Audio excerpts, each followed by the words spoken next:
You're listening to Parenting Our Future. I'm parenting expert Robin McMahon, author of The Yelling Cure and founder of Parenting for Connection.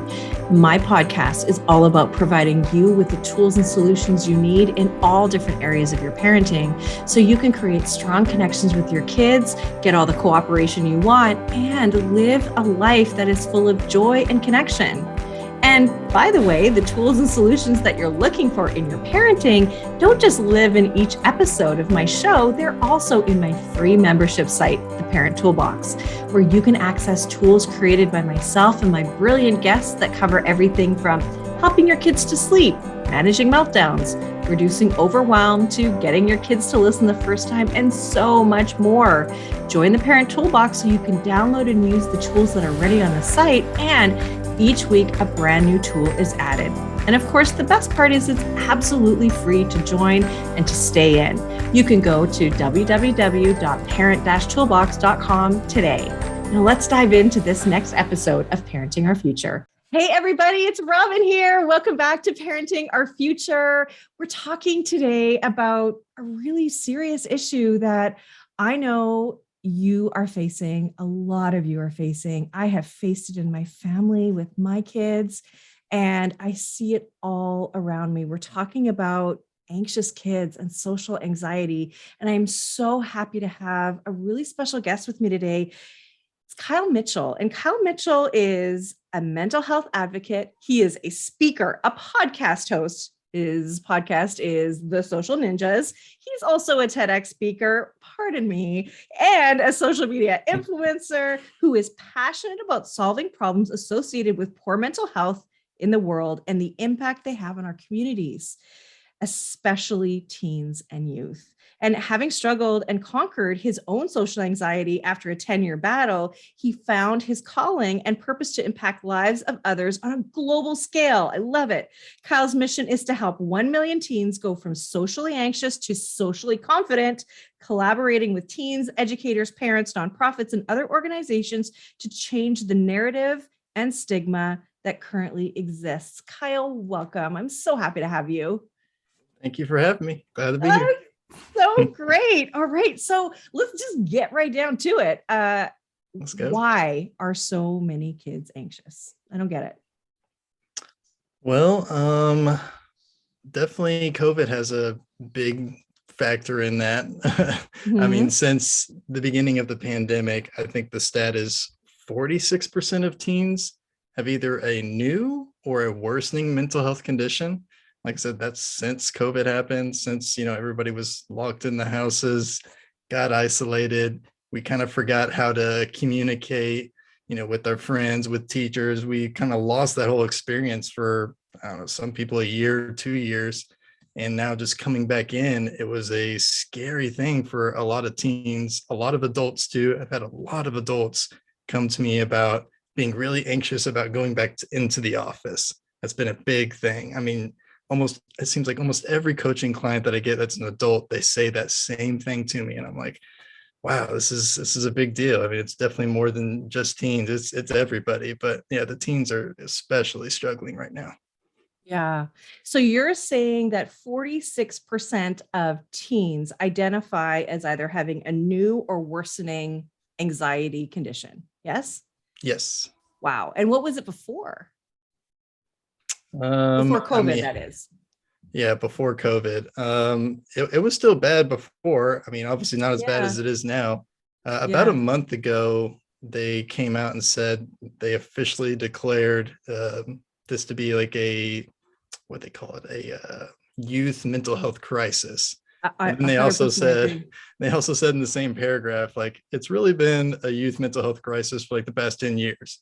It's like, what? How? Okay, whatever. But I guess it just got so bad that now they're actually going to declare. So it's been a problem for a long time. I think it's just been kind of hidden for a long time because just the stigma of mental health, and nobody wants to talk about it, but a lot of people feel uncomfortable to talk about it. I don't want to share that I'm feeling bad, or, that I'm going through a tough time. I got to be strong for myself, and I just got to hold it all in. And when everybody kind of got isolated and got put in, like I said, this isolation back in their homes, they're stuck with all that stuff that they held in for so long because they're trying to be strong. And now they were having to deal with it all because they had no distractions anymore. No more Yeah. work to distract yourself with. You're like sitting there with your thoughts. So I think a lot of people for the first time, including teens, are having to sit with their own thoughts and be like, whoa, I've never even really paid attention to the stuff going on in my head. And that's caused a lot of anxiety. Yeah, definitely.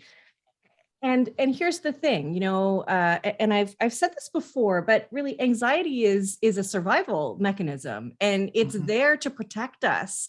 When we feel anxiety, there is a predator out there somewhere, and we feel anxiety, so we're a heightened sense of alertness and so on, and we use it for things like homework, for things like going to the office, and so we're using this survival level type of mechanism for day-to-day life, and that's why it's a problem, right?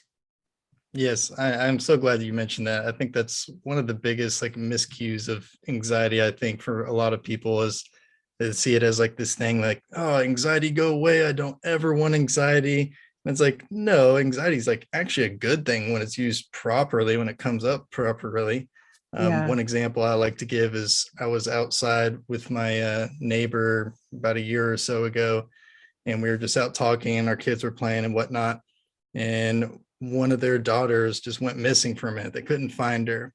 And, her mom was like kind of freaking out, looking for her. They eventually ended up finding her. She was just over at a friend's house, not a big deal. But she came up to me afterwards and said, I'm sorry that I acted like that. I shouldn't have been so, nervous and anxious and scared about that. And I said, no, I don't think so at all. I think if you wouldn't have been anxious in that scenario, it would have been a problem. Like you Yeah. need anxiety to like get that going and say, okay, I need to go look, search, but I need to find my daughter because she potentially could be in danger. Like you need it for that.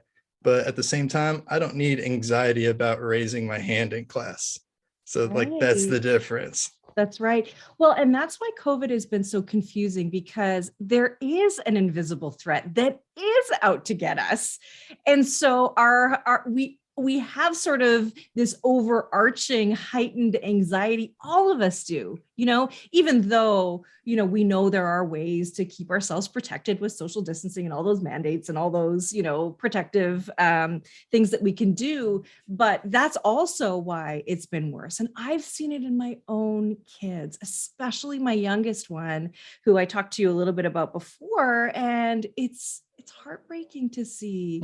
Just so hard. So let me ask you, so we're talking about anxiety today. We're really talking about social anxiety though, and I want to know, what is social anxiety and how is it different than other types of anxiety, or is it?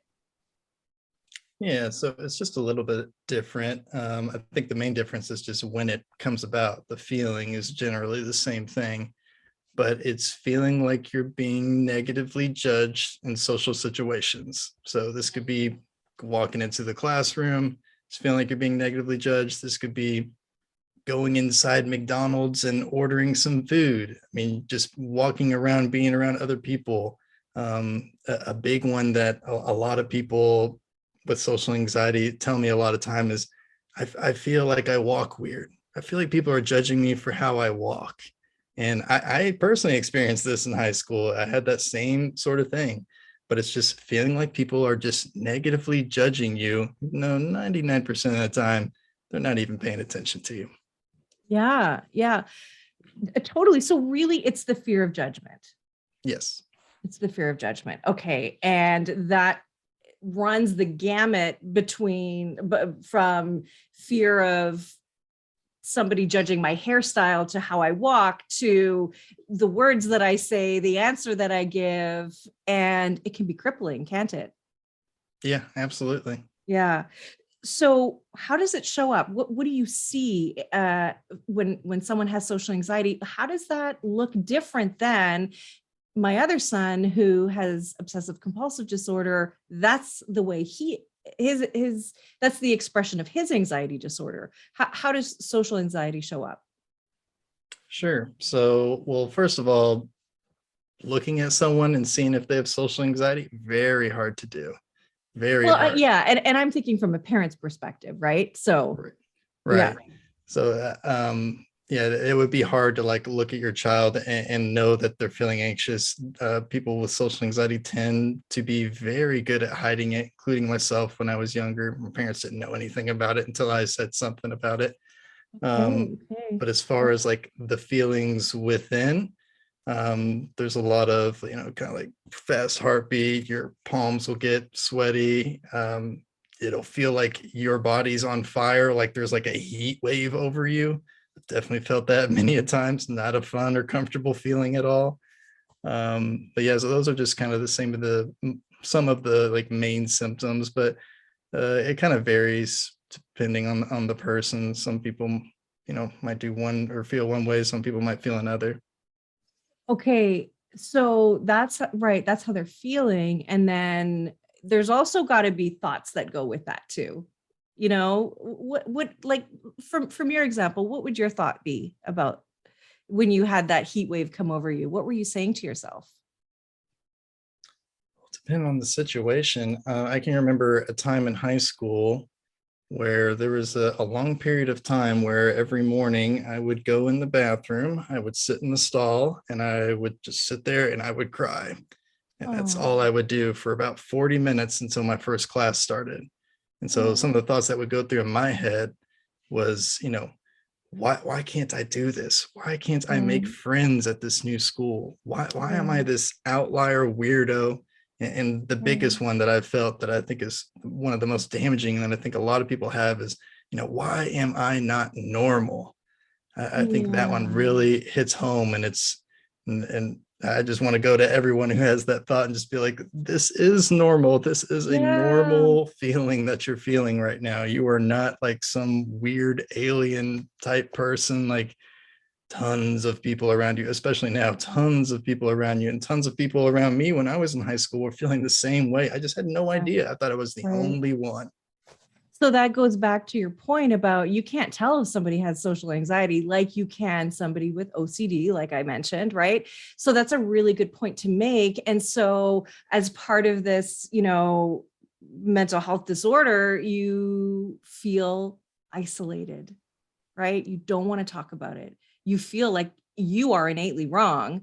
And if we could just say, hey, by the way, we all have anxiety. We're wired for anxiety because it's trying to keep us safe. So don't misinterpret it or misunderstand it, because actually it's there to serve you. But in this large quantity that you're feeling it, it is disordered. So we just need to fix that, right? No big deal. We can work together. We can do this, right? Is that accurate? Yeah, absolutely. And Yeah. I kind of see it as like, I don't know if you've ever heard like the term like internal family system, or some Mm-hmm. people call it like parts work and stuff. So I think this is how I kind of see it. Like, everybody has all these different parts. We all have an anger part, a sad, a happy part. I believe we all have a socially anxious part too. I think we've Yeah. all experienced just a little bit, maybe what now at disorder level or whatever, but we've all experienced it at one point or another. So while I was in high school, the difference between like me now and me then was my social anxiety was driving the bus of all my parts. That's how I kind of Okay. visualize it in my Mhm. mind. And then I had to learn how to take back control of the steering wheel. And now I just let social anxiety. He's just chilling back there. His name's Lloyd. He's a good guy. He's just trying to help me out. But I just let him sit back there. I'm like, it's okay, Lloyd. I got this. We're good. What a cool idea. I love that. And so you are, and we're going to talk about this in a minute, but you have a toolbox item for us with 9 tips on how to reduce social anxiety. Are these the tips that you use to get yourself up and out of it and to get Lloyd in the back seat? I'd say those tips are more of a proactive approach Oh, to okay. social anxiety and mental health, if I had to, yeah, label it. But yeah, that's what I'd say. But that is stuff that I do, or maybe not all those things, but some of Right. those things I do every single day to start my Yeah. morning. I think it's a lot easier to get your mind right as soon as you wake up. That way, if you Mhm. come across, anything that you weren't expecting or any anxieties coming your way, you're more ready to, approach it. Whereas on days that I don't do that routine and something comes up, I'm going to be a little bit out of sync. It might take me a little bit more to recover from it, or maybe it just turns my day into a terrible day. I could go from, being good and then having something come at me and just like feeling just the ultimate low because, I didn't spend 5 minutes and meditate and do a gratitude journal and, some of the other stuff I did. Right. Right. So, and I can't wait to dive into this. So we're going to do that in a second. So here's what I want to know. As parents, when our kids have anxiety, and I'm going to share a little bit about my own journey, right? Like my oldest son has been the loudest, he has been a force from the beginning. And so we always knew that there was stuff going on with him, right? And so for us to have him diagnosed as, he has ADHD, learning disabilities, I talk about it all the time, and he has OCD, and which is an anxiety disorder. But then there's my younger son. My younger son has been very easy to parent, very sweet and, really flexible, unlike my older son. So I sort of have one of each. And when he started showing anxiety, I didn't really see it. I didn't really get it. He had an episode where he got really sick, and he got sick in front of a bunch of people. And that led to him, every time he feels anxious, he feels sick, which distracted him at school. Then he stopped going to school. So it had this real snowball effect. But I didn't know that was anxiety at first. I had no idea. So as parents, sometimes we're really behind the eight ball, or behind the ball. I don't know how else to say it. We're sort of trying to play catch up. And it wasn't until my son really started to refuse doing things, like this summer was really the tipping point for us, because we were already all packed, ready to go on our summer vacation. And he refused to go, flat out, absolute total refusal, and not in a violent way, not in a loud, obnoxious way, just like, Mom, no, I can't do it. And he and I ended up staying home. And then come school has been a struggle. He hasn't strung together 5 full days yet. And I'm saying this because I know other parents have had this in their lives with their kids, and it's scary and worrisome. And we're so lucky we do have some good support for him. He's actually in a program at school now for anxious kids. And I don't have all the answers. So what I want to ask you is, how can parents help and support their teens or their kids with anxiety? Yeah, absolutely. I think the biggest thing is to be as proactive as possible. Start while your kids are young, getting them into understanding what mental health is, and what thoughts are, and talking about affirmations, that type of thing, and just being super open with them and just letting them know, like, hey, you can talk to me, and just supporting them no matter how they feel, no matter how ridiculous it sounds, what they're talking about, or what they're going through. Like, how they're feeling is how they're feeling. Like, your Right. feelings are always valid. Like, even if they may seem irrational to someone else, it's real to them. Like, it is 100% real. And that's the biggest thing. And it's just to be proactive with it.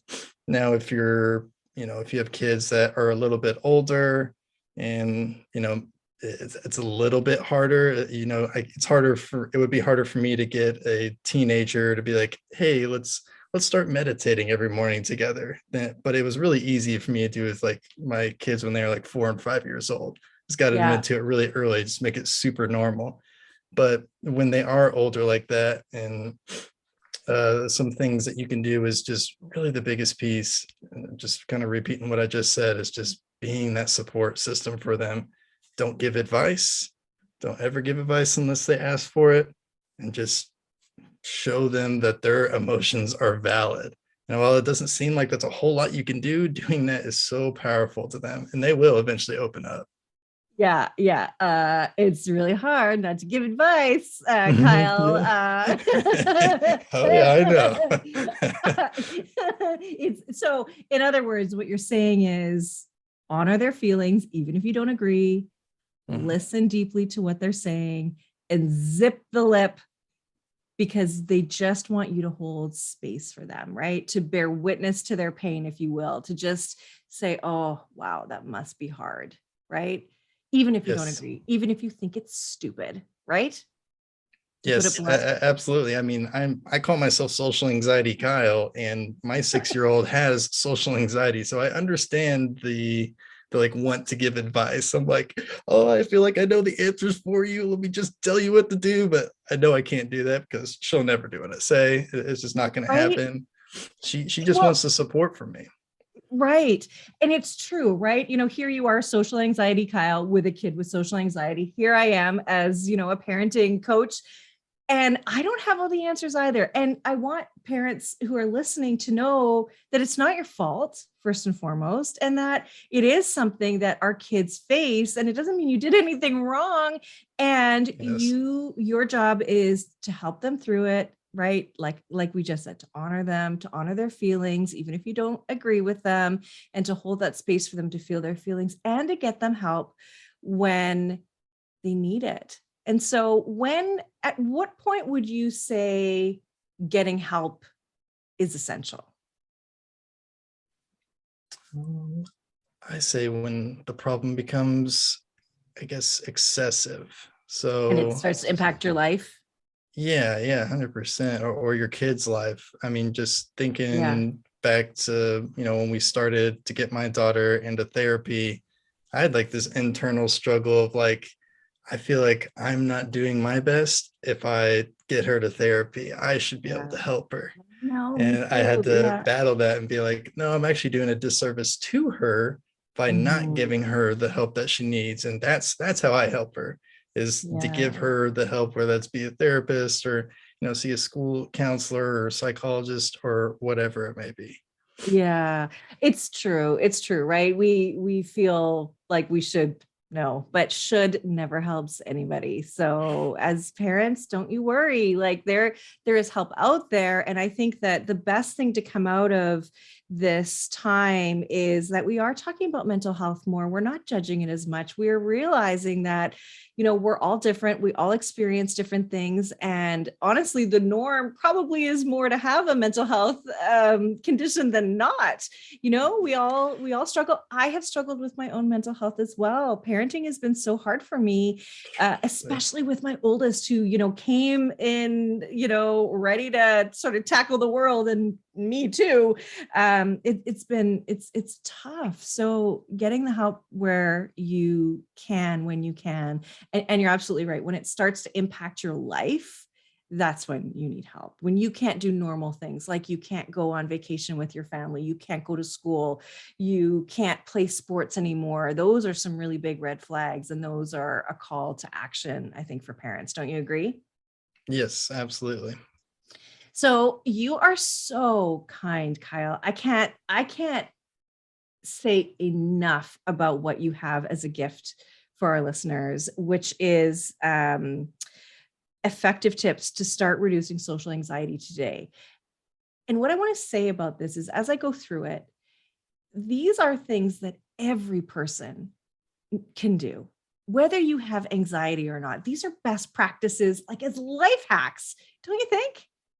Yeah, I think it can go towards social anxiety or just mental health in general, but yeah. Yeah, it's empowering because you can take this and really build a beautiful life for yourself. And you have some pretty incredible experts that you have little excerpt videos and different things within this as well, which I really appreciate because there's some really, really amazing experts. One who I was talking to you about, Joe Dispenza, who is incredible. And he's talking all about the brain, and I'm a total brain geek. So I love all of that. But I want to talk about these 9 tips that you have. So Yeah. just parents, as you're listening, just know that you can download this fulsome guide from the Parent Toolbox, parent-toolbox.com, and you can get it for free. So you will not regret it. So, tip 1 is to meditate. So, I think we definitely know about that. But what I want to talk about is tip 2, creating a healthy morning routine,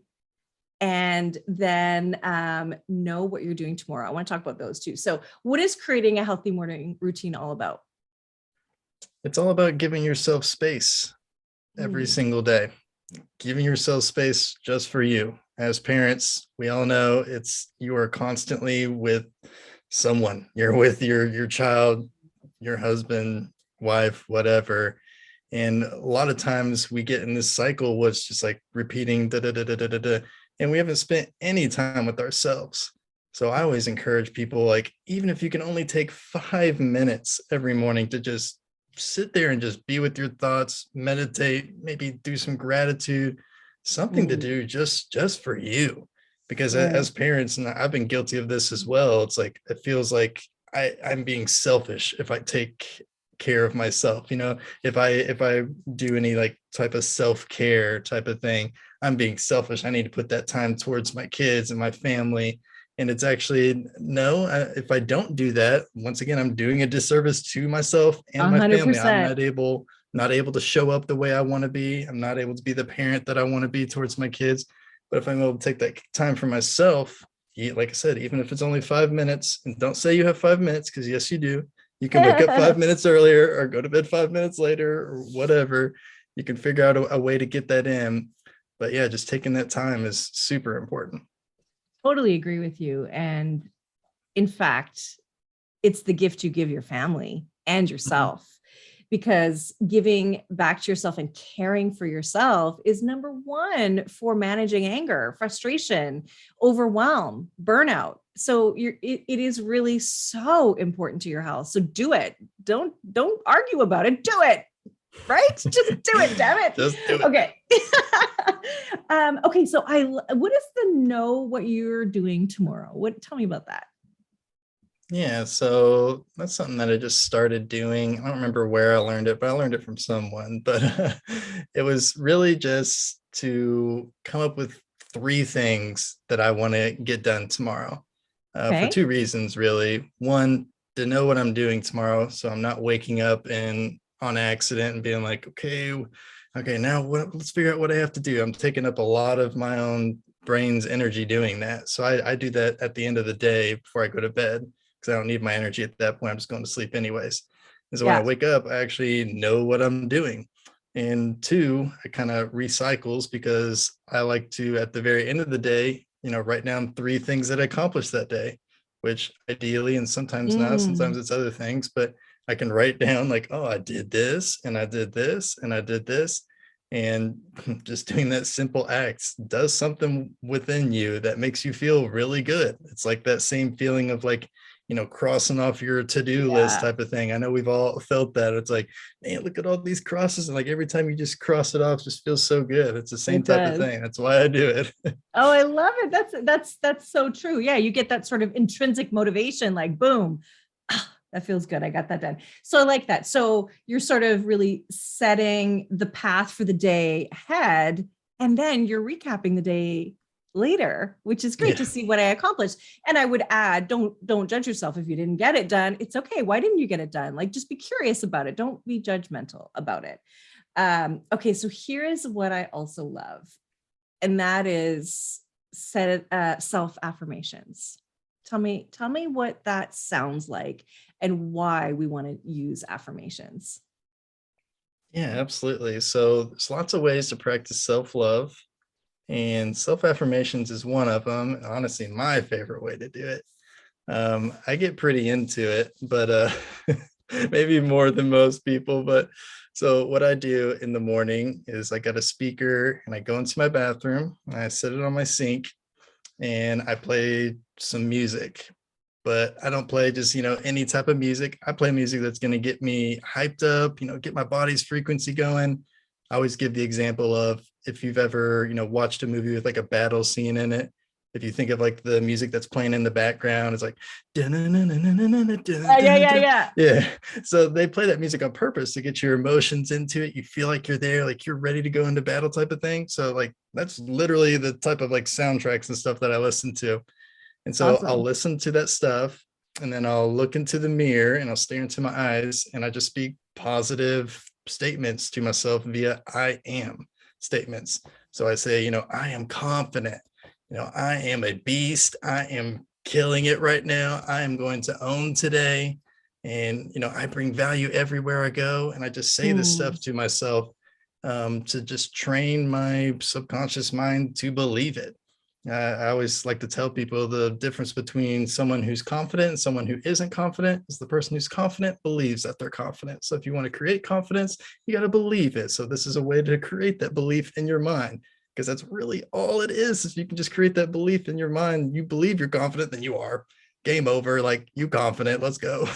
Absolutely. And what you're doing, just like you said, you're actually wiring, and you're changing your subconscious mind, which is usually what's driving the bus, right? Like, isn't it 95% of the time we are in our subconscious mind? We're just on autopilot. And if autopilot says I'm worthy, I'm loved, I am, I can't remember the other ones that you said, but worthy, loved is great. That I'm confident, that sort of thing. Wow. That's a change from I'm a loser, I hate myself, and I hate my life. Right. Which we often say.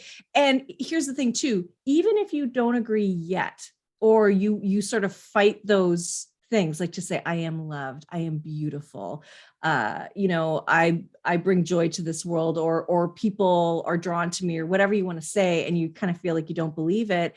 It's the repetition over and over and over again that gets into your subconscious mind.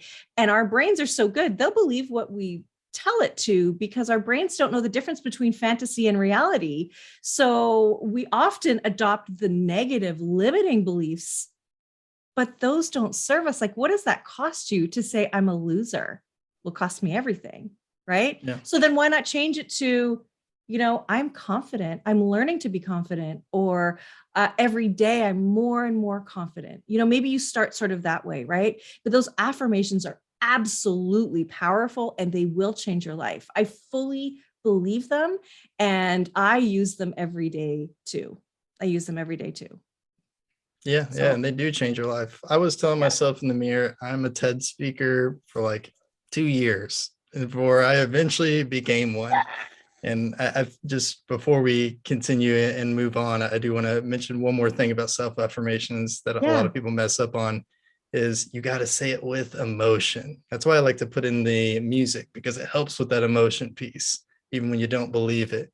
Because if you're just looking in the mirror and you're just like, I am confident, I am amazing, I am a wonder to this world. Like, like your brain ain't buying that. Like, you're not actually feeling it. Say it as if you believe it. And that's why I like to do the music, because it helps with that. Yeah. Oh, that's really cool. You know what I like is a Superman pose, right? You cannot not feel confident when you are, I don't know if that made sense, but you feel confident when you're standing in Superman pose. Like, you just do. Your shoulders are back, your hands are on your hips. You feel like you can conquer the world. It's amazing. It's amazing. So you can trick yourself. Poses. Yeah. Until you really believe it. So I really love that. And, so you've got another one that I also really love, and that is to build a support circle. We all need support, and we don't need it just within our family. We need people outside of our family too, to love us and support us. And so how do you go about putting together a support circle? Yeah, so surround yourself with the people who love and support you. So find those people who are already doing so, and you have them in your life. Sometimes you may have to search for them, because our brain likes to go to the negative. So like for me, my support circle is my parents. They support me no matter what, sometimes to like a way far extent, but I'm not mad at it. My wife, my brother, like that's my, my co-host Jeremy. So that is my support circle. And so by having that support circle, I don't want to say use them, but that's what I'm going to say, for lack of a better term. But I use them in a sense of, if I'm ever feeling down and I need someone to help me up, I reach out to one of those 5 people. And you can rely on them. Yeah. Yes, absolutely. And they can hold space for me, and they know what it's like to give me support. They know what I need. And I also use them in a sense to share news with, like, hey, I'm going on this podcast today. I'm really excited about it. They're there to lift me up, get me hyped about it. They're excited for me. It's those type of people that I want. But at the same, like I said, I keep it a kind of close knit in the support circle. I don't share, exciting news with other people. that are outside the support circle generally, because it's just like a recipe for, someone may or may not be like putting you down type of thing. So I like to keep it within my support circle. But yeah, like I said, just having them and having someone to go to and not being ashamed when I'm feeling down. And that sometimes I still struggle with that. I'm like, no, I don't want to be, feeling down right now. I can do better. And it's like, no, I just need to reach out to Jeremy real quick, or no, I need to call my brother and see if he's in a space to hold support for me. And, I do that all the time to just get me back up, get me keep going, especially during this pandemic when we're all having to parent our kids, teach our kids at home, and work from home, which is what I've done. I've done all three of those things today because we've had an ice storm and whatnot. Oh But my yeah, gosh. yeah, Yeah. It's so important to have. And not everybody is trustworthy with your pain. Like you can't trust just anybody with what yeah, you're going through, right? So you do need a kind and compassionate, community or a circle of people who love you no matter what.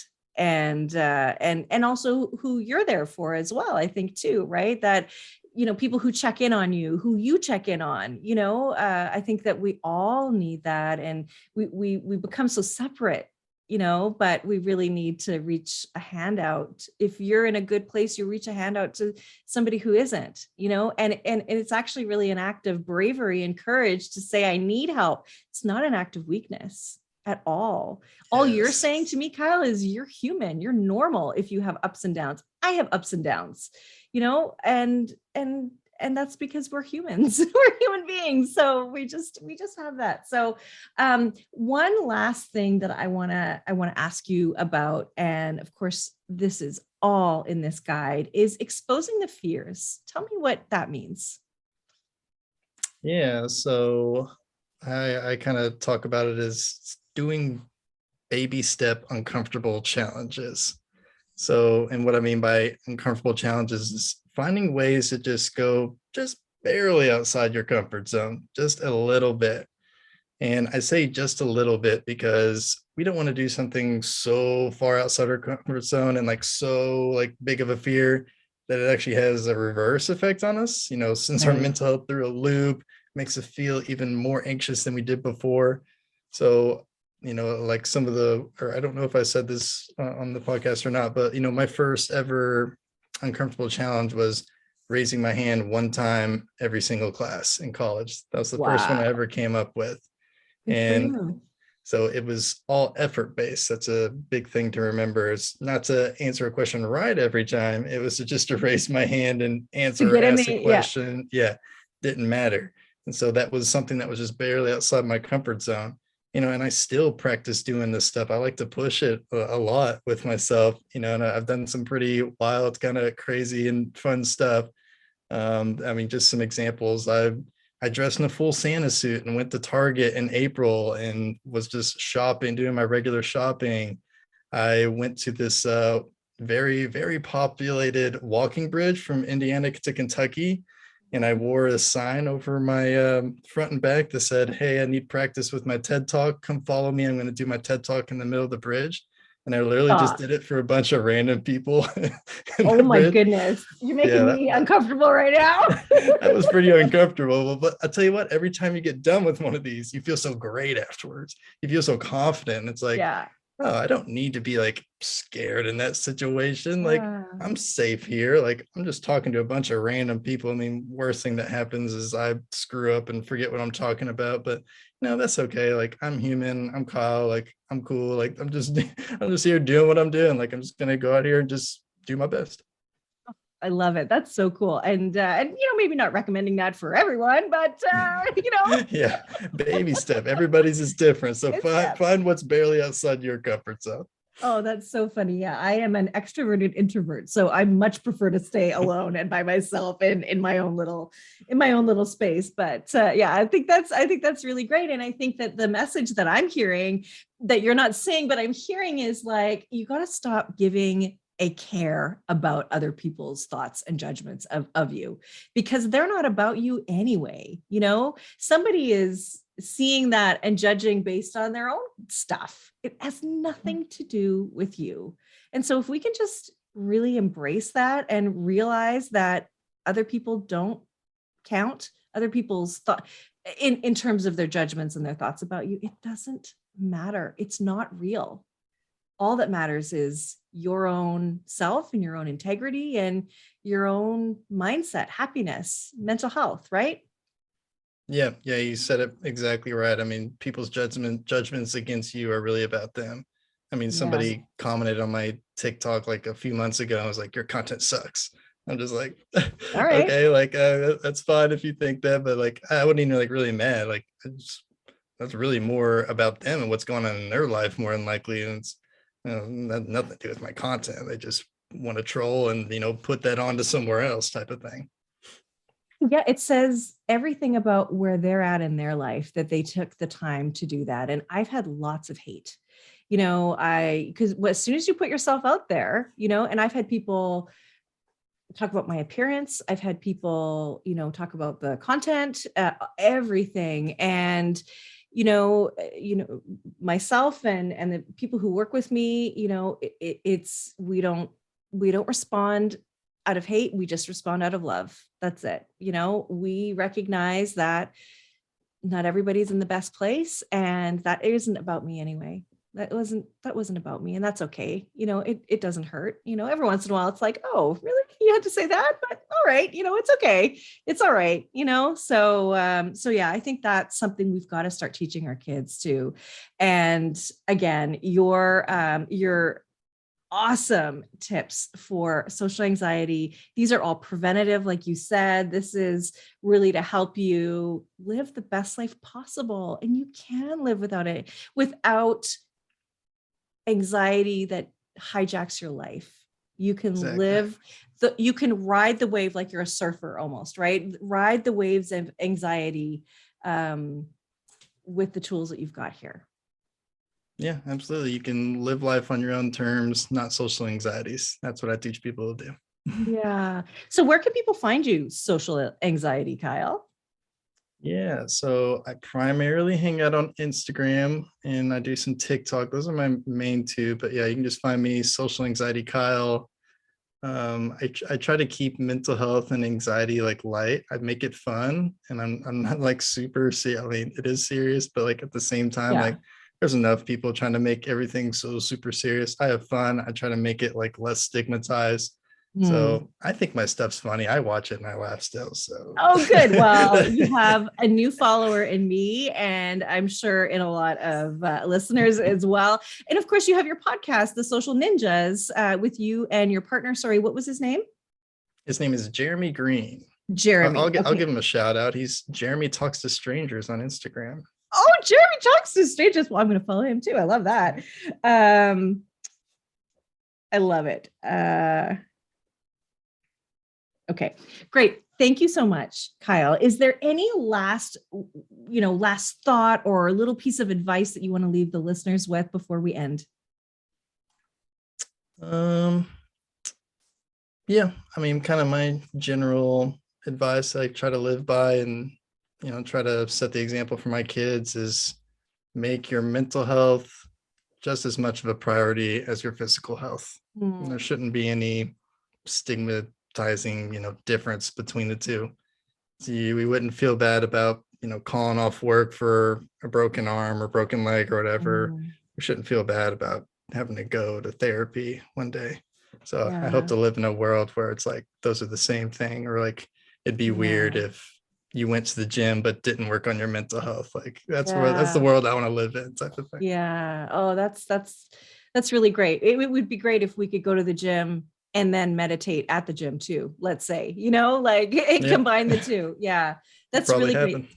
Yeah, thank you so much, Kyle. I am better for knowing you and for, having this resource. So I know my listeners will as well. Thank you so much.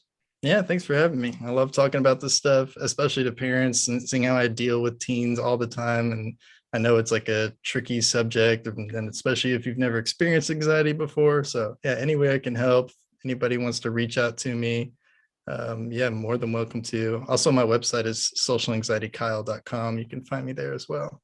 That's great. And this is all in the show notes, so you don't have to go far to find all of your information. Thanks again.